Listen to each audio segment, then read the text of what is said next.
बहुत समय पहले से थोड़े समय बाद की बात है। कन्नौज एक ज़िला बना। 1997 में मायावती जी ने फर्रुखाबाद से अलग करके कन्नौज को ज़िला घोषित किया। हालांकि अगर मैं आपको बताऊं तो कन्नौज की कहानी ऐतिहासिक और बहुत पुरानी रही है। राजा हर्षवर्धन हुए, राजा जयचंद्र हुए और भी तमाम काफ़ी सारे राजा हुए। बड़े वीर पराक्रमी प्रतापी राजा कन्नौज की धरती पर रहे। कन्नौज का इतिहास आज के समय में सिर्फ इत्र से जोड़कर दिखाया जाता है, लेकिन जब आप कन्नौज के इतिहास को बहुत गहराई से और गहन अध्ययन के साथ जानते हैं तो चीज़ें बहुत कुछ जानने को मिलेंगी, बहुत कुछ समझने को मिलेगा। हालांकि एक बात मैं आपको ये साफ कर देना चाहता हूँ यहाँ पे कि कन्नौज हमेशा से राजनीति का एक उपहास केंद्र बन के रह गया है, और ये मैं इसलिए कह रहा हूँ क्योंकि कन्नौज में कभी किसी ने पूरी तरह से ध्यान नहीं दिया, अपने राजनीतिक परिप्रेक्ष्य के रूप में इसका उपयोग किया। आज हम खड़े हैं कन्नौज के म्यूजियम में। बेहतरीन संग्रहालय बना रखा है, काफ़ी शानदार है। इस संग्रहालय की थोड़ा सा अगर मैं आपको बताना चाहूँ तो इसमें सबसे पहले मायावती जी ने इसके लिए बजट पास किया था। ये संग्रहालय बहुत छोटे कमरे में एक हुआ करता था पहले, और उसके बाद फिर इसको जीटी रोड के किनारे जगह दी गई और मायावती जी ने इसको बहुत शानदार बनाने की, शानदार हम इसलिए नहीं कहेंगे क्योंकि उन्होंने जितना बजट दिया था उस टाइम पे 72 लाख रुपए उन्होंने बजट का दिया था उस वक्त पे। उसके बाद फिर आगे अखिलेश गवर्नमेंट आ गई और अखिलेश सरकार ने 6 करोड़ रुपए इस म्यूजियम के बजट के लिए दिए। पिछली साल यानी 2019 में ये म्यूजियम बन करके तैयार हुआ है। आज इसी म्यूजियम की हम आपको ग्राउंड रिपोर्ट दिखाने आएंगे। नमस्ते, मेरा नाम है उज्जवल और आप देख रहे हैं द फैंटास्टिक की ग्राउंड रिपोर्ट, ग्राउंड जीरो यानी कि जमीन से। ये म्यूजियम का बाहरी इलाका है। आप देखिए, अभी आपने मेन गेट देखा था, उसके बाद ये अंदर से जब हम ऐसे एंट्री करेंगे तो ये म्यूजियम के दोनों साइड आप देखेंगे इन्होंने पेड़ पौधे लगा रखे हैं। अच्छा पेड़ पौधे की व्यवस्था है, फूल काफ़ी सारे हैं। थोड़ा सा व्यवस्था यहाँ पे झाड़ू वाड़ू की मुझे दिखी, लेकिन वो चीज़ें इसलिए हो सकती क्योंकि अभी फ़िलहाल ये बंद रहा था, कोरोना टाइम समय चल रहा था। जैसे ही आप आगे बढ़ते आएंगे तो हम आपको दिखाएंगे ये म्यूज़ियम का जो पूरा स्ट्रक्चर बना रखा है इन्होंने, ये चीज़ें हैं। जब आप अंदर से इसको देखेंगे तो और भी शानदार दिखेगा। बहुत अच्छा म्यूज़ियम बना रखा है। हालांकि इसका ऑफिशियली अभी उद्घाटन नहीं हो पाया है, और उसकी जो भी एक वजह रही है वो भी हम यहाँ के लोगों से जानने की कोशिश करेंगे। जो भी हमें मिलेंगे यहाँ पे उनसे भी हम समझने का प्रयास करेंगे। तो आइए हम आपको दिखाते हैं म्यूज़ियम के अंदर से इसका क्या है नज़ारा। ये हम म्यूज़ियम के अंदर आ चुके हैं। ये बेसमेंट है म्यूज़ियम का।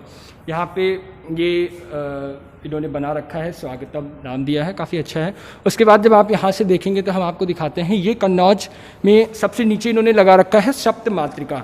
इसमें आप देखेंगे तो इसकी हिस्ट्री दी हुई है कि यहाँ पे 7 देवियाँ मातृ पूजन के लिए आती थी, और इन 7 देवियों में फ़िलहाल जो है वो 4 मिल पाई हैं। बाकी की 3 देवियाँ खुदाई में जो भी हुआ हो वो हमें अभी मिल नहीं पाई हैं। इसमें 4 हैं अभी फ़िलहाल यहाँ पे। बाकी इधर आप देखेंगे तो कन्नौज का पूरा यहाँ पे मैप दिया गया है, कैसे कन्नौज के कहाँ कहाँ क्या प्राचीन स्थल थे वो सारे दिखाए हैं। उसके साथ अगर आप देखेंगे तो ये कन्नौज के प्राचीन नाम दिए हैं। लोगों में बड़ी ये जानने की उत्सुकता रहती है। तो कन्नौज में बताओ आपको कुशिक, गादीपुरी, गादीनगर, कुशस्थली, कुसुमपुर, इंद्रपुर, महोदय, कन्याकुब्ज, कान्यकुब्ज, कन्नौज, और उसके बाद जो अभी चल रहा है वो कन्नौज नाम है। इसी कन्नौज से सामने देखेंगे आप, ये आपको एक मैप दिखेगा कन्नौज का। ये फ़िलहाल में जो प्रेजेंट का मैप है वो सामने दे रखा है। बहुत ऐतिहासिक शहर रहा है अपने आप में। इसकी बड़ी एक अद्भुत चीज़ें रही हैं जो अभी आपको देखने को मिलेंगी। ये म्यूजियम का बेसमेंट था। हम ऊपर हैं, सेकंड बेसमेंट पे चलेंगे तो इसमें आपको एक चित्र यहाँ पे दिखेगा।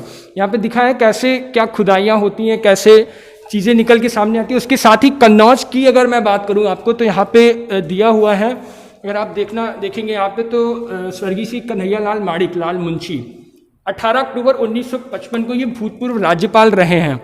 इन्होंने इसका सबसे पहले कन्नौज में जो जयचंद का किला कहा जाता है उसकी खुदाई करवाई थी, और उससे भी काफ़ी सारी चीज़ें यहाँ पे मिली थी, वो भी यहाँ पे म्यूज़ियम में कुछ दिखाया गया है। बाकी और ज़्यादा जानकारी के लिए मैं आपको इसी म्यूज़ियम के क्यूरेटर दीपक जी से मिलाऊंगा। दीपक जी, स्वागत है आपका हमारे साथ जुड़ने के लिए। Thank you. ये दीपक जी हैं, इस म्यूज़ियम के क्यूरेटर हैं। हमें ये बहुत गहराई से चीज़ें बताएंगे, अपने आप में ऐतिहासिक बहुत समझ रखते हैं, और उसके साथ ये ASI में भी काम कर चुके हैं। कितने साल काम किया आपने? मैंने करीब 2 साल किया वहाँ पे। 2 साल वहाँ पे काम किया, और फिलहाल 6 सालों से मैं आपको बता दूँ इस म्यूज़ियम में है। हालांकि इस म्यूज़ियम का ऑफिशियली अभी उद्घाटन नहीं हुआ है, लेकिन अभी फ़िलहाल ये यहीं पे सेवा दे रहे हैं। ये देखिए अपने आप में ये चीज़ें, अच्छा यहाँ से चलते हैं। ये यहाँ पे शुरुआत है, मौर्य वंश है 321 ईसा पूर्व में। इसका क्या कुछ आप बताएं। एक्चुअली में अगर कहा जाए तो जो मौर्य वंश था हमारा, चंद्रगुप्त मौर्य के टाइम का, तो उसका भी साक्ष्य हमको यहाँ कन्नौज में मिलता है। तो उसी से कुछ संबंधित टेराकोटा हम लोग को मिले हैं, जो यहाँ की आम जनता ने अब अगर खेती कर रहे हैं, अपने मकान बना रहे हैं, वहाँ से निकला तो उन्होंने हमारे म्यूज़ियम में ला करके उसको दिया। तो इस मौर्य वंश की सबसे खासियत ये आती है कि इनमें जो आप देख रहे होगे ये पॉलिश है ब्लैक कलर का, और ये पॉलिश बहुत ही मतलब आज भी वो पॉलिश वैसे की वैसी बनी हुई है। पास से दिखाया जाए, इसको आप पास से दिखाइए जी, आप बताइए। तो ये पॉलिश आज भी आप देखेंगे तो वैसे की वैसी बनी है, और एक अपने आप में एक प्रश्न चिन्ह है कि ये पॉलिश किस तरह से बनाई जाती थी उस समय। तो मौर्य वंश की अगर हम कहीं एक्सकेवेशन होता है और इस तरह की चीज़ें हमें मिलने लगती तो हम लोग कह सकते हैं कि उस एरिया में पर्टिकुलर मौर्य वंश का शासन रहा होगा। तो अच्छा, ये मौर्य वंश की बात आप 321 ईसा पूर्व से 184 ईसा पूर्व की बात कर रहे हैं। जी, ये मौर्य वंश का समय रहा है। यहाँ पे देखिए आप किस तरह से कितनी शाइनिंग आप देख सकते हैं इन पत्थरों में, उस समय की बात है ये। अच्छा अच्छा, हाँ, ये सारे टेराकोटा हैं। मौर्य वंश के बाद मतलब नहीं, ये टेराकोटा है जी। अच्छा, तो ये उस मौर्य वंश के बाद अगर हम दूसरा आगे बढ़ते हैं तो फिर हमारे पास सुंग डायनेस्टी आ जाती है, जो कुछ समय के लिए ही थी, और इसकी डेटिंग आप देख सकते हैं 184 BC टू 75 BC है। तो इसमें ज़्यादातर हम लोग को फ्लेक पे, एक टेराकोटा पे हमें जो चित्र उभार के मिलते हैं, जिसमें देखिए आप मातृ देवी है और उधर गज लक्ष्मी का अभिषेक करते हुए 2 हाथी दिखाए गए हैं, जो कि वो लक्ष्मी का जल अभिषेक कर रहे हैं। हाथियों ने अपने सूंड में जो है एक पॉट टाइप का पकड़ा हुआ है, लोटा टाइप का, और उससे वो जल मतलब नीचे आ रहा है, जो लक्ष्मी जी का अभिषेक कर रहा है। अच्छा, तो ये बात है शुंग वंश के टाइम की, यानी 184 ईसा पूर्व से 75 ईसा पूर्व की बात कर रहे हैं। बढ़ेंगे यहाँ। खासियत कुषाण वंश की हम आपको बता दें कि ज़्यादातर इसमें जो हमें टेराकोटा मिलते हैं वो सारे हैंडमेड मिलते हैं। आप देख रहे होंगे जितने भी टेराकोटा हैं ये सारे हैंडमेड हैं। आज भी आप गांव में जाते होगे, देखते होगे बच्चे किस तरह से एक मिट्टी को ले करके किस तरह से उसमें चित्रों को उभारते हैं। कहीं नाक को अगर उन्होंने बनाना है तो चुटकी से पकड़ा, उन्होंने नाक उभार दी, किसी नुकीली चीज़ से उन्होंने आँखों को बना दिया। तो वो सारे दृश्य आपको इसमें दिखाई देंगे। ये सारे टेराकोटा हैं और ये कुषाण वंश की खासियत जो मैंने आपको बताई। अच्छा, इसमें क्या है कि एक आप देख रहे होगे कि ये जो हमारे पास टेराकोटा है, एक हेड है जी। ये एक स्त्री का हेड है, उसमें एक नीचे से आप देख रहे होगे एक सॉकेट टाइप का है। अच्छा, नीचे एक सॉकेट टाइप का है। तो ये इसका पर्पस ये था कि ये हेड को अलग बनाते थे और बॉडी से उसको इस सॉकेट के साथ अटैच कर देते थे। अच्छा। इसी तरह से वो इनके आर्म्स बनाते थे, हाथों को बनाते थे और पैरों को बनाते थे, और सब में एक एक सॉकेट बना दिया जाता था जिससे वो बॉडी से अटैच करते थे। अच्छा, ये देखिए आप इसके साथ ही इन्होंने ये भी दिखा रखा है, जैसे स्त्री शीर्ष है तो ये छेमकली मंदिर से हमें मिला था, ये अस्पताल टीला से, यानी जहाँ जहाँ से जो चीज़ें मिली हैं ये यहीं की खुदाई से मिली हैं कन्नौज में। तो देखिए आप किस तरह से अलग अलग चीज़ें यहाँ पे आपको और भी सारे शुंग वंश कुषाण वंश की चीज़ें मिलेंगी आगे। ये उस एनिमल्स फिगराइन है जो बच्चों के खेलने के लिए काम। क्या खासियत, ये भी कुछ शाइनिंग, इनमें भी शाइनिंग रहती थी? नहीं, शाइनिंग नहीं, ये तो जस्ट एक मिट्टी से बनाया, उसको पका दिया। अच्छा, अलग अलग कलर में भी है, वो एक कोई रेड, कुछ रफ होगा, कुछ रेड ज़्यादा है, जो समय के साथ साथ उनकी अभी वो चीज़ बरकरार है। कुछ ज़्यादा मतलब मॉइस्चराइजर में पड़े थे तो उनका जो है मतलब उसमें जो है कुछ कलर्स में डिफरेंस आ गया। अच्छा, अलग अलग बढ़ते हैं। हम आते हैं गुप्त डायनेस्टी में। गुप्ता डायनेस्टी में 319 से 550 AD तक। तो ये डायनेस्टी ऐसी थी कि इसको हम भारत का स्वर्ण काल भी कहते हैं। अच्छा। क्योंकि इसमें सबसे ज़्यादा हमें जो कॉइन्स मिलते हैं, गोल्ड कॉइन्स, वो हमें इस डायनेस्टी के ही लोगों, राजाओं के, शासकों के पास से मिलते हैं, उनके नाम से मिलते हैं, जिसमें चंद्रगुप्त मौर्य रहे हैं, स्कंदगुप्त रहे हैं, समुद्रगुप्त रहे हैं। तो इसमें एक खास था कि अभी आपने कुषाण पीरियड में देखा होगा कि सारे हैंडमेड हैं, लेकिन ये जो आपको टेराकोटा दिखा रहे हैं ये सारे मोल्डेड हैं, यानी कि सांचे में बनाए गए हैं। अच्छा। इनको इनके सांचे बनाकर इनको तैयार किया गया। तो उसमें और उसमें अंतर ये है कि उसमें मेहनत ज़्यादा है और इसमें खूबसूरती ज़्यादा है। अच्छा जी, हाँ, इसमें आप देख भी सकते हैं काफी कुछ, मतलब नक्काशी भी बहुत शानदार टाइप की है। ये सारा और सांचे का बना हुआ है। तो ये सारे ये थे गुप्त वंश के, काफ़ी अच्छा कुछ देखने को मिलता है इसमें। एक आप देख सकते हैं कि ये अलग अलग हम लोग ने टेराकोटा के हेड रखे हुए हैं, जिसमें आपको different types of hair styles दिखेगी। जितने भी टेराकोटा हैं उनकी अलग अलग हेयर स्टाइल्स, जैसे तो इसको हम लोग ने पूरा एक अलग दिखाया कि गुप्त वंश में किस तरह से हेयर स्टाइल्स भी अलग अलग लोग बनाते थे अपने। आज लोग जानते हैं, आप ब्यूटी पार्लर जाते हैं तब, लेकिन ये चीज़ पहले से, फैशन का प्रचलन पहले से ही था। ये भी हमें देखने को मिलता है, यानी पहले से भी ये चीज़ें थी। तो ये भी आप देखिए बड़ा बढ़िया बना रखा है। वो हैं क्या कहते हैं टेराकोटा जो एनिमल्स फिगराइंस हैं, ये आप देख सकते हो कि ये सिंह आकृति, इसकी भी हम खासियत बताएं तो आजकल आपने देखा होगा जो बहुत छोटे बच्चे होते हैं, मतलब जो जन्म लेते हैं, उनको हम लोग घरों में एक झुंझुना टाइप का पकड़ाते हैं, हिला के बजाते हैं तो बच्चा जो उस तरफ देखता है, खुश होता है। तो सेम चीज़ ये है, उस समय प्लास्टिक नहीं था, टेराकोटा था। अभी जब आप इसको उठाओगे और बजाओगे तो इसमें से आवाज आएगी। अच्छा, मतलब इसके अंदर भी उन्होंने कुछ डाल रखा है। हाँ। उसके अच्छा कुछ देखा क्या था, कुछ पत्थर टाइप? पत्थर छोटे स्मॉल पत्थर, अच्छा वो डाल रखे होंगे। ये देखिए उस टाइम का ये झुंझुना था बच्चों के लिए। ठीक है, ये उसके बाद आगे बढ़िए। ये आप हमने अभी आपको एक चेस के बारे में बताया था, जो अभी हमने रिसेंटली 27-28 Feb 2020 को किया है चेस का। तो वो जो चतुरंगा नामक गेम था जो मौखरी वंश में खेला जाता था, हर्ष ने उसको एक्सेप्ट किया। उसमें जिस तरह की चीज़ों को समझे से आज हम एलिफेंट चेस में देखते हैं, किंग अलग होता है, एलिफेंट अलग होता है, सैनिक अलग होते हैं, तो ये एलिफेंट राइडर है। मतलब कि जो आज हम लोग हाथी एक पैदा इस्तेमाल करते हैं कि ये हाथी है, उस समय उसकी जगह इस तरह का ये टेराकोटा से बना करके उसमें यूज करते गजारोही को, यानी आज के टाइम जो हम ये एलिफेंट जो रखते हैं हाँ चेस में, हाँ उस टाइम ऐसे रखते थे जी। वो चतुरंगा नामक गेम था, उसको बना दिया जाता था कि इस तरफ घोड़सवार होगा, इस तरफ हाथी पे सवार होगा, सैनिक ऐसे होंगे। तो एक जो युद्ध की प्रणाली थी वो बनाई जाती थी। लेकिन जब ये चीज़ बाहर गई, अफगानिस्तान गई और भी कई जगह गई, तो जब वो चीज़ वापस भारत में लौटी तो वो एक चेस के नाम से वापस आया, शतरंज के नाम से। उसी पे ये रिसर्च हुआ था, जो जर्मनी से आए थे, उनका पूरा एक पेपर है, पूरा रिसर्च है इस पर, जिन्होंने ये प्रूव किया है कि जो उत्पत्ति हुई है वो कन्नौज से ही हुई है। अच्छा। ये भी एक कन्नौज के लिए बहुत बड़ी बात है। हाथ में उसने कुछ पकड़ा हुआ है जी। अच्छा दीपक जी, अभी आपने चेस की बात छेड़ी। चेस का भी काफ़ी कुछ इतिहास रहा है, कन्नौज से हमने भी फिलहाल में सुना था। हाँ। तो उसका क्या आप मुझे थोड़ा सा बताएं। कहते हैं चेस की शुरुआत ही, उत्पत्ति ही कन्नौज से हुई। हाँ, शुरुआत की हमने आपसे बताया ना, जब यहाँ पे मौखरी वंश का शासन था तो वो लोग एक गेम या फिर आप एक चीज़ ये समझ लीजिए युद्ध की प्रणाली, युद्ध की नीति जो वो इस्तेमाल करते थे, चतुरंगा नामक एक उनके पास होता था जिसमें स्क्वायर्स होते थे, उस पर वो लोग रखते थे किस तरफ हाथी सवार होगा, कहाँ पे घोड़सवार होगा। तो वो चतुरंगा नामक जो गेम भी आप कह सकते हो, एक तरह से एक राजा उसको खेलता भी था, जो बाद में धीरे धीरे करके जब वो बाहर गया, कन्नौज से जब बाहर गया, लोगों ने उसको एक्सेप्ट किया, यहाँ के लोग बाहर गए, उस चीज़ को वहाँ खेलने लगे, और वो चीज़ फिर बाद में धीरे धीरे शतरंज के रूप उसने ले लिया, और जब भारत में वापस आया तो वो चतुरंगा से शतरंज हो गया। अच्छा, तो ये कहाँ से कैसे शुरुआत, किस राजा से शुरुआत हुई थी? ये मेन यहाँ पे मौखरी वंश से, मतलब हाँ मौखरी वंश, जिसमें हर्ष की जो सिस्टर थी राजश्री, उसकी शादी कन्नौज के मौखरी वंश के राजा गृहवर्मन से हुई थी।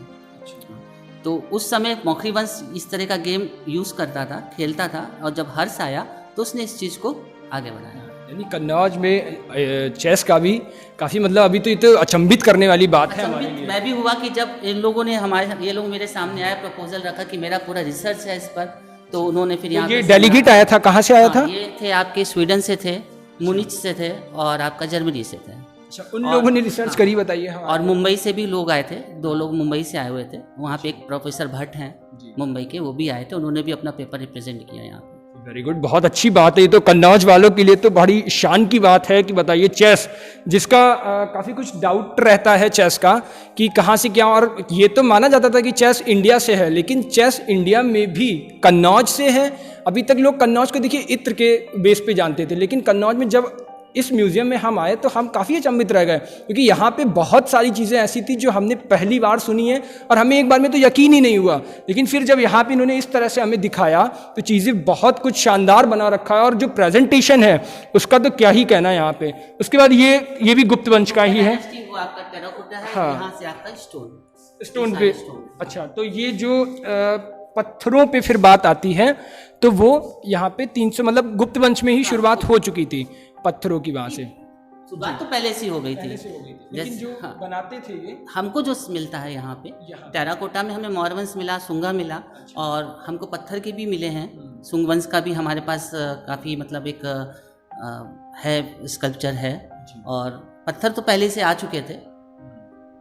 अच्छा, उसके बाद फिर ये प्रतिहार ये वंश का प्रतिहार काल है जो 810 से लेकर के आपका 950 तक भी चला, उसके बाद भी आगे कंटिन्यू किया। करीब 9वीं और 11वीं शताब्दी तक प्रतिहार वंश रहा है यहाँ पे। और मेन चीज़ है कि अगर आप कन्नौज में जाएंगे तो आपको प्रतिहार वंश से रिलेटेड कई स्कल्पचर्स आपको मिल जाएंगे, मंदिरों में रखे हुए हैं। हाँ, मंदिरों में रखे हुए हैं। जैसे गांव में लोगों को मिला, उन्होंने एक चबूतरे पे उसका ढेर बना के रख दिया, पूजा पाठ करते हैं। और हर गांव में आप जाएंगे तो कुछ ना कुछ यहाँ पे आपको एक बहुत अच्छे अच्छे स्कल्पचर्स देखने को मिलेंगे।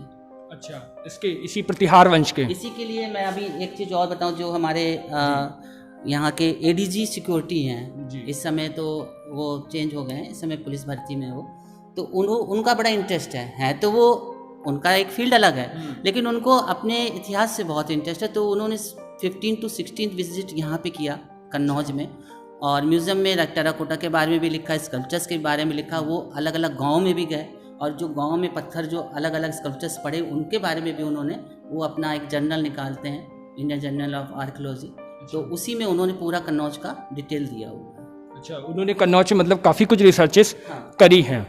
अच्छा, फिर हम अंदर की ओर चलते हैं। ये एक रूम बना रखा है यहाँ पे। अच्छा, इसमें देखिए क्या कुछ है यहाँ पे।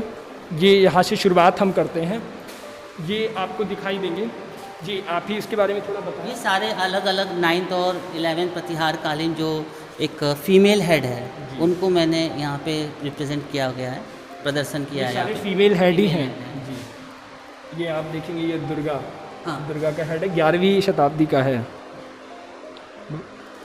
काफ़ी सारी चीज़ें बड़ी अचंभित करने वाली हैं। देखिए, उस समय की अगर हम बात करें तो ये एक गज शार्दूल है, इसका क्या कुछ है? गज शार्दूल, हाँ, नीचे गज है, ऊपर उसका जो है सिंह पर दिखाया गया है। हाँ, इसकी आप इसको थोड़ा सा देखते हैं,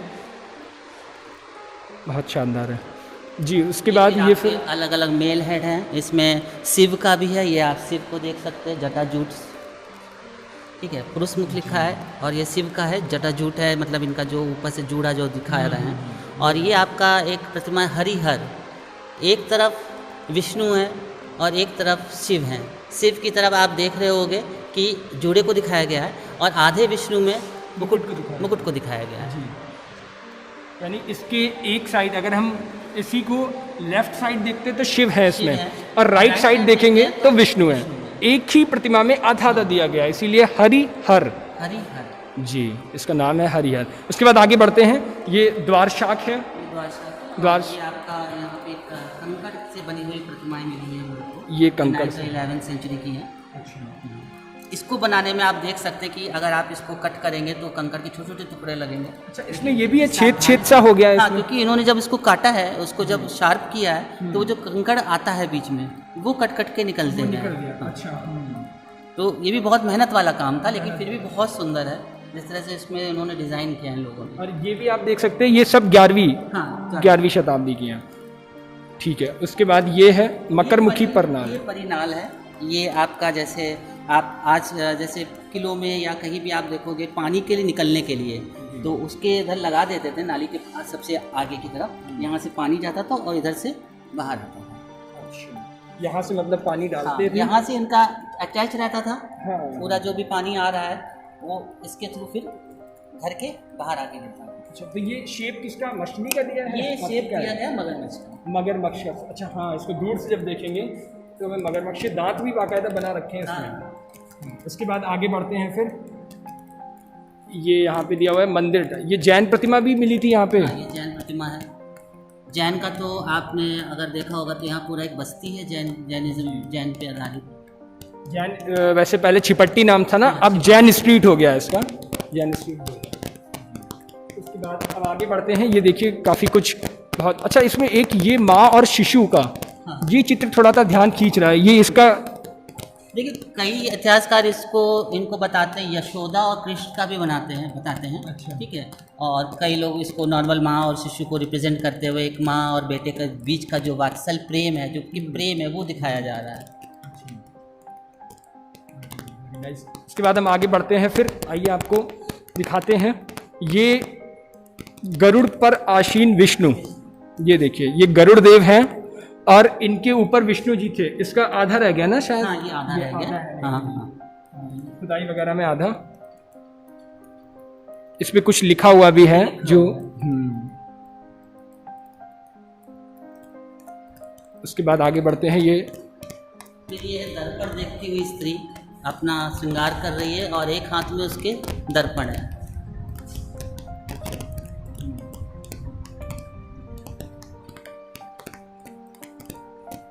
ये भी एक स्त्री की प्रतिमा है। ये नागी देव नागी देव है। देवी नाग देवता, नागी यानी देवी। ठीक है। ये महिषासुर महिषासुर मर्दिनी, ये 9वीं शताब्दी की है। मैंने बताया ना 9th और 11th सेंचुरी के बीच की। यहाँ पे बहुत से स्कल्पचर्स आपको आज के टाइम पे जो महिषासुर मर्दिनी की मूर्तियां बनती, मुझे लग रहा है इसी के बेस पे बनाते हैं। हाँ, इसी के बेस पे बनाते हैं। Very good. समय के साथ साथ बनावट और शारीरिक बनावट और पहनावे में अंतर आ गया। ये तीर्थंकर जी। अच्छा, यहाँ पे ये बताइए, बौद्ध कुछ प्रतिमाएं जो हैं वो यहाँ पे कैसे क्या रही? बहुत, क्योंकि हर्षवर्धन का समय रहा और उन्होंने तो बौद्ध धर्म को थोड़ा सा बढ़ावा दिया। रिलेटेड हमारे पास ज़्यादा प्रतिमाएं नहीं मिली हैं। हो सकता है कि आगे एक्सकेवेशन के टाइम या कुछ इस तरह से अगर एक्सकेवेट किया जाता है, जयचंद का टीला एक्सकेवेट किया जाता है, तो वो चीज़ें हमारे सामने आ जाएंगी।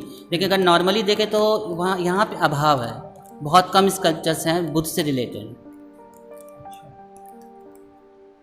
तो बौद्ध धर्म का मुझे लगता है आगे कुछ इसका मिलने का उम्मीद है। हाँ, क्योंकि मिल सकता है, ऐसा नहीं है। ये आपकी वराह, जब पृथ्वी डूब रही थी तो विष्णु ने जो वराह का अवतार लिया था, विष्णु जी ने, और उनको अपनी गोद में बैठाल के उनको समुद्र के तल से ऊपर लाए थे। विष्णु का अवतार वराह अवतार। ये वराह देव है और ये हाथ में विष्णु लिए, हाथ में कुछ भी है। नीचे भी देवी है शायद। नाग। ये नाग देवी है। ये आपके वामन, विष्णु का एक और अवतार था, आपने सुना होगा वामन, जिन्होंने 3 पग में पूरा मतलब नाप दिया था ब्रह्मांड को। उसके बगल में आप विष्णु जी को देख सकते हैं। ये विष्णु, ये चामुंडा, ये चामुंडा देवी। ये मेल है फीमेल है? ये फीमेल है। फीमेल है। तपस्या करके, इतनी कठिन तपस्या में उनका जो शरीर आप देख रहे होगे जर्जर हो गया है, हड्डियां दिख रही हैं। अच्छा, काफी कुछ देखिए आप, कितने मतलब हड्डियों को भी ऐसे उभारा है एकदम से। बहुत शानदार रहा था उस समय का भी। ये आपको बात हो रही है 10वीं शताब्दी की बात है। ये 10वीं शताब्दी की मूर्ति है। ये 11वीं शताब्दी की है। चतुर्भुजी ब्रह्मा, ये ब्रह्मा 4 भुजाएं उनकी, 3 सर दिखाए गए। ये भी एक द्वार शाक है। अच्छा, ये द्वार शाक यहाँ भी है, एक वहाँ भी। ये द्वार शाक गेट पे जो रखे जाते थे। हाँ। इसके बाद ये सूर्य का आप देखिए पूरा परिवार है। अच्छा, इसमें जो ये फेस नहीं रहे थे, इन फेस का ये खुदाई के टाइम में? नहीं, ये खुदाई के टाइम नहीं गया। एक्चुअली में जब महमूद गजनवी ने आक्रमण किया था, सारी फेस ही साफ कर, हाँ पूरा, उसने बहुत ज़्यादा डिस्ट्रॉय किया स्कल्पचर्स को, तो ये उसी की निशानी है। कुछ खुदाई में भी रह के टूट जाते हैं, लेकिन उनमें और इनके शार्पनेस में आप देख रहे हो कितने शार्पली इसको जो काटा गया है। गजनवी साहब ये भी निशानी छोड़ गए हैं। हाँ। इस तरह की चीज़ों से। अच्छा, ये चतुर्भुजी गणेश, उस टाइम मुझे लग रहा है आँख का नहीं इतना वो था ना? नहीं था, लेकिन ये थोड़ा सा इरोडेड हो गया है वातावरण के हिसाब से, थोड़ा सा ये गड़बड़ हो गया है। और ये कार्तिकेय जी की थोड़ी कम देखने को मिलती है मूर्तियाँ। हाँ, कार्तिकेय का कम मिलती है, क्योंकि कार्तिकेय का ज़्यादातर प्रचलन आपका साउथ में है। साउथ में।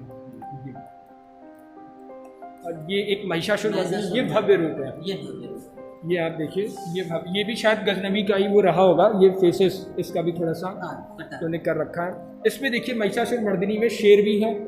ये भैंसा है शायद। हाँ, महिष है, वही महिषासुर। और उसको मारते हुए ये जो निकल रहा है महिषासुर का, पूरी बॉडी निकल रही है। तब तो उन्होंने दिखा दिया, महेश का एक रूप दिखा दिया कि उसने महेश का रूप ले लिया था एक।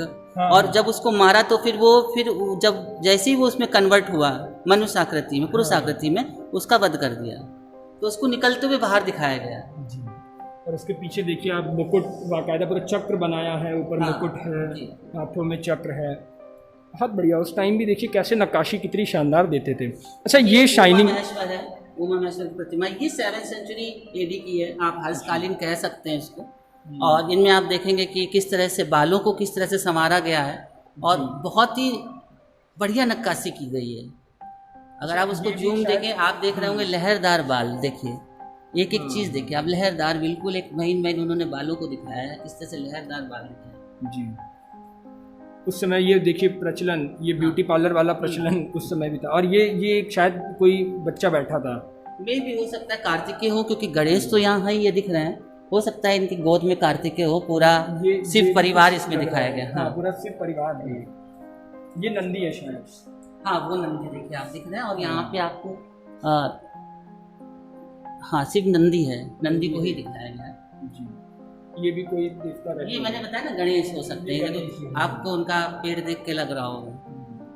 अच्छा, ये कुछ हमारी सील्स हैं, टेराकोटा सील्स हैं, जो कि आप हाँ, ये बहुत शानदार रहती है। ये इनमें काफ़ी कुछ देखने को मिलता है सील्स में। 9th सेंचुरी तक की हैं, इसमें अलग अलग समय की अलग अलग राजाओं की रही हैं।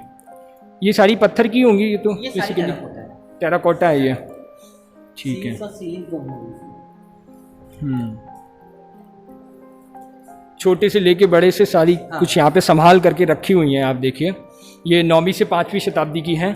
और इसी तरह से यहाँ पे फिर ये बढ़ते हैं तो ये डांसिंग गणेशा, बहुत ठीक, डांस करते हुए गणेश 9वीं शताब्दी की ये मूर्ति है। अच्छा, इसी तरह की अभी हमने उसमें देखी थी उमा महेश्वर में, इसी तरह का था समथिंग कुछ।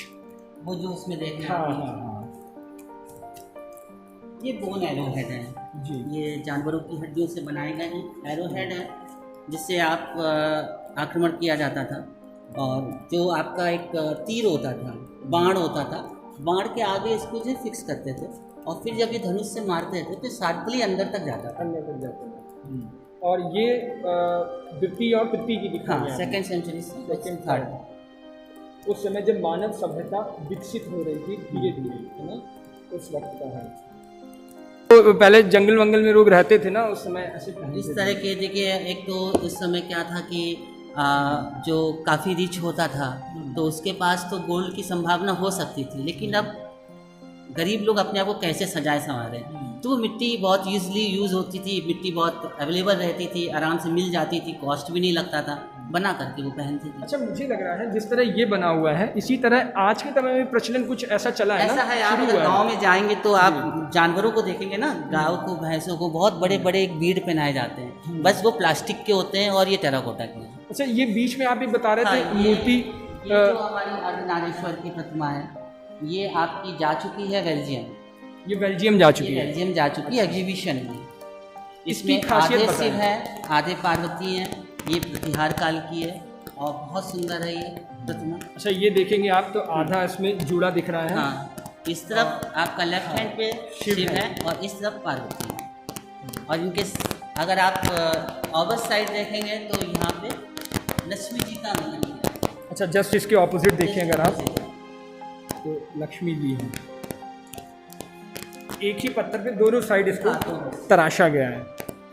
अच्छा, इसका कुछ संबंध रहा जरूर होगा, क्योंकि एक तरफ अर्धनारीश्वर और दूसरी तरफ लक्ष्मी का ही विचार क्यों आया, ऐसा कुछ जरूर रहा होगा उसका, ऐसा कुछ उनके विचार में आया होगा या फिर बनाया होगा। क्योंकि कुछ जरूर सोच कर शुरुआत करी होगी। ये हमारा पैनल, ये भी आपका सजावटी वाशिंगटन जा चुका है।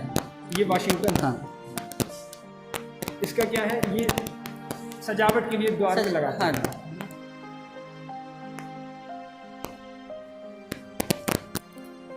ये सूर्य है। ये सूर्य देव हैं, इनका भी टूटने का मतलब भी वही है। सूर्य प्रतिमा की पहचान ही यही है कि उनको आपको बूट पहने हुए दिखाया जाएगा। अच्छा, ये मुझे लग रहा है आप कहीं से लाए हैं, इधर रोली वगैरह कुछ लगी हुई है। ये पहले म्यूजियम में रखा था तो वो शुरू से ही ऐसे ही है। अच्छा, हाँ, ये शिवलिंग है। अच्छा, ये शिवलिंग अब हमें इंडिया में बहुत कम देखने को मिलती है। ऐसी शिवलिंग, मतलब शिवलिंग है और चारों तरफ शिव का रूप है।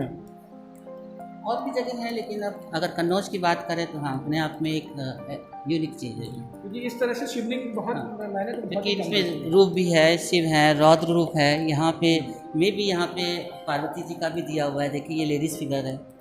हाँ जी बिल्कुल। ठीक है, तो ये था हमारा शिवलिंग थी, चतुर्मुखी शिवलिंग इसको कहते हैं। चारों तरफ से अलग अलग रूप दिए हुए हैं शिव के।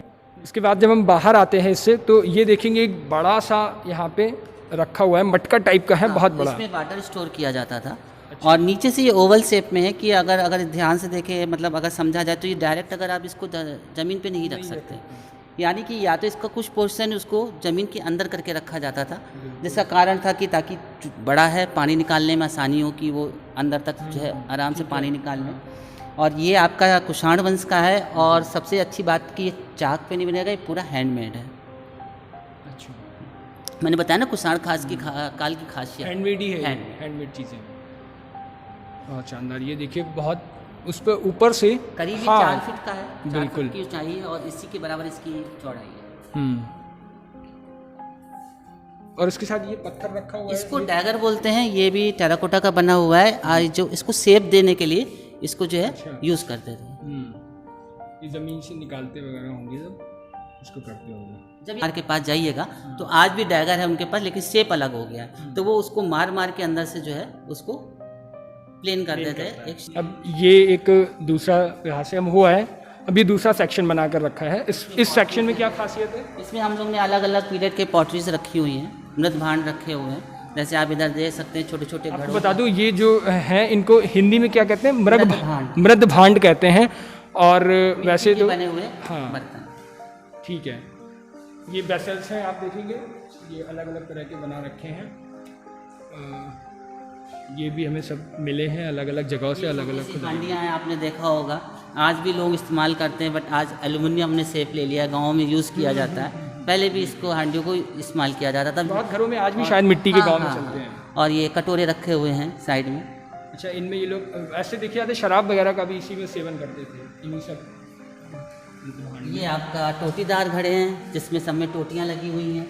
ये हमारा कुषाण काल का स्प्रिंकलर कहलाता है। इसमें खासियत ये है कि आप देख रहे होंगे इसमें पानी डालने का कोई भी साधन नहीं है कि इसमें पानी भरा जा सके। ठीक है, तो इतिहासकारों का मानना है, या और हमारे जो यहाँ पे विजिटर्स आए हैं, कुछ हिस्टोरियंस आए हैं, उनसे भी हमने इसके बारे में जानकारी ली है। तो जैसे ये पूजा वूजा के लिए इसको इस्तेमाल किया जाता था। अच्छा, ठीक है। तो इसमें फिर जैसे आप करवा चौथ में देखते होंगे कि वो लोग लेडीज इस्तेमाल करती, कुश को डालती हैं, तो उस तरह से इसका इस्तेमाल किया जाता है। ये कहीं से भी खुला नहीं है ना? नहीं, ये कहीं से भी ऊपर से कहीं से नहीं खुला है, सारा बंद है, पूरा बंद है। अच्छा, मुझे लग रहा है इसी को देख करके फिर अब कैटली और ये सारी चीज़ें आई ना, जाहिर सी बात है। अब ये हमारा जो आता है, इसमें हमने आपको बताया एक पेंटेड ग्रेव है जिसकी डेटिंग है आपकी 1000 BC से 15,000 तक। ठीक है, तो उसमें ये पेंटेड ग्रे कलर से इस पर कलर है और ब्लैक कलर से इसकी जो है डिज़ाइन की गई हुई है। फिर ऊपर आपको जो ये दिख रहा है NBP कहलाती है, नॉर्दर्न ब्लैक पॉलिश्ड वेयर, जो कि मौर्य काल में इसका ज़्यादा प्रचलन है। मैंने आपसे बताया था कि वो पॉलिश के बारे में, पॉलिशिंग बहुत शानदार। ये पाटल मुद्राएं हैं। पाटल मुद्राओं को ज़्यादातर जैसे एक टोकन के रूप में, या आप कह लीजिए एक चढ़ावे के रूप में अपनी मन्नत मान के या कुछ इस तरह से मान करके देवता को समर्पित कर दिया गया। तो उस जैसे आज भी आप गांव में जाओगे, लोग मन्नत मान के वो छोटे छोटे घोड़े हाथी बना करके जो रख देते हैं, आपने देखा होगा सर। तो पहले भी इस तरह का कोई प्रचलन रहा होगा।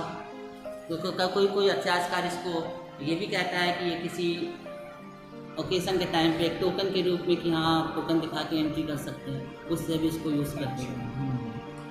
हाँ, मतलब इसका कोई वैसा रिटर्न प्रमाण नहीं आया ना अभी, ऐसा कुछ मिली है हमें।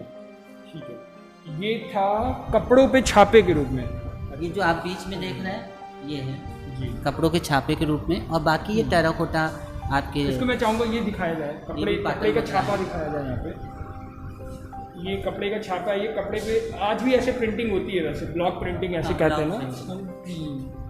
बीच में है ये सबसे बड़ा वाला, ये कपड़े में छापने के लिए यूज़ होता था, छापा बोलते हैं उसको। ठीक है, उसके बाद जब हम आगे बढ़ते हैं तो इसमें देखेंगे हम। ये जो मैंने बताया आपका NBP जी। नॉर्दर्न ब्लैक पॉलिश वेयर, और उधर पे आपका पेंटेड ग्रे वेयर है। इसकी आप पॉलिश देख लेंगे, लाइट पड़ रही है, बहुत अधिक चमक रहा है ये, जिसकी पॉलिश इतने सालों बाद, इतने वर्षों बाद भी बरकरार है। आज भी बरकरार है। जी। और ये 800 ईसा पूर्व की बात है, ये सारे ना? ये फिर आप देखेंगे मेल फीमेल फिगर मेल है। एंड फीमेल फिगराइन है बच्चों के खेलने के लिए। घर के सजावट में रख दिया इन्होंने, कहीं पर देख रहे होंगे आप, होल बना हुआ है उसमें टांगने के लिए, टांगने के लिए। बेसिकली मुझे दिख रहा है सभी में होल टाइप के हैं, ये ज़्यादा, ऐसे ही हाँ। सजावट का होगा टांगने के लिए। वॉल हैंगिंग टाइप का। हाँ। ये टेराकोटा व्हील्स हैं, टॉयलेट जो बच्चों के खिलौने होते थे उसमें इस तरह के व्हील्स को लगा करके वो अपना ये यूज़ पहिए करते लगा थे, देते थे। पहिए लगा देते। अलग अलग तरह के पहिए हैं, अलग अलग शेप में। इसमें देखते हैं, ये सेम आपको वही ये मृदभांड है, पॉइंट अलग अलग तरह। ये मुझे लग रहा है अगरबत्ती के लिए है क्या? हाँ, ये अगरबत्ती के लिए है, अगरबत्ती स्टैंड है। अच्छा, उस समय भी अगर हम देखें तो अगरबत्ती का प्रचलन था। हो भाई, तभी मिलता है हमको। यानी कन्नौज भी अगरबत्ती भी काफ़ी ज़्यादा काम होता है ना यहाँ पे। ये भी एक हब अगरबत्ती है। का भी होता है, इत्र का भी होता है, धूप बत्ती भी बनती है। ये अलग डिजाइनदार आपके अलग अलग डिजाइन्स में जो पॉट मिले हैं, इसमें आप डिज़ाइन थोड़ा सा अधिक अलग-अलग देखेंगे। पीरियड हाँ। से मिले हैं ये फिर आगे आते हैं, ये भी मृदभांड है, अलग टाइप के। अलग। इस पर डिज़ाइन नहीं है, लेकिन हाँ ये नॉर्मल शेप में है। ये छोटे छोटे बच्चों के खिलौने में इस तरह से इस्तेमाल किए जाते थे। अच्छा, ये एक दिख रहा है साइड में, ये तो छेद छेद काफ़ी है, इसका क्या कैसे खिलौने के ही रूप में यूज़ किया जाता है? देखिए, इसका पर्पस अगर हम कन्नौज से जोड़ें तो आपने देखा होगा लुभान, उसको डाल करके आग लगाया जाता है तो वो लोबान, स्प्रेड हाँ। करता है, ठीक है। धुएं के तो हो सकता है कि मैं भी इसमें डाल के वो उसमें कुछ सुलगाते थे, और जो इसमें जो होल्स बने उससे जो है वो निकलती थी परफ्यूम, खुशबू निकलती थी। और कभी कभी कुछ लोग ये भी कहते हैं कि पानी को उसको छानने के लिए भी इस्तेमाल किया जाता है, अच्छा हाँ, इसमें पानी डाल के फिर ये छन्नी की तरह। छन्नी की तरह। ये भी आप देखेंगे, ये इतना सारा, ये जो भी अंदर था, ये पूरा कंपार्टमेंट बना रखा है, जो भी आपका यहाँ से मृदभांड निकलते हैं। अच्छा, ये स्टोन्स हैं, उस टाइम के स्टोन्स। बीट्स हैं। हाँ, बीट्स टाइम स्टोन से बनी हुई, यानी उस टाइम पे ऐसे बीच में देखिए छेद माला टाइप का इसको करके यूज़ करते होंगे, है ना। इसमें आप देख सकते हैं पासे भी हैं, आप देख सकते हैं ये बोन के बने हुए पासे हैं। उसमें 4 देख रहे हैं आपको, 4 दिख रहा है, 3 दिख रहा है, उस तरफ भी होगा जी। ये आप देख रहे हो ना, ये हड्डी का बना हुआ पासा, ये हड्डी नीचे, का है। हाँ नीचे स्टोन भी है, इसमें स्टोन के भी पासे हैं और ये हड्डी के भी पासे हैं। ये जो आप पहले 3 देख रहे हैं, जो भी कैमरे में दिखाई दे रहे हैं आपको, ये स्टोन है। स्टोन में, और उसके बाद उसके जब बाद आगे ये 2 4 हड्डी देखेंगे, में, 2 हड्डी में है बीच के लंबे जो है, और उसके बाद फिर ये 2 स्टोन, ये भी टेराकोटा है और ये टेराकोटा आपका है और ये स्टोन है। अच्छा, ऊपर ये चूड़ियाँ टाइप की बैंगल्स थी के टुकड़े हड्डी से। हैं, हड्डी की बनी हुई।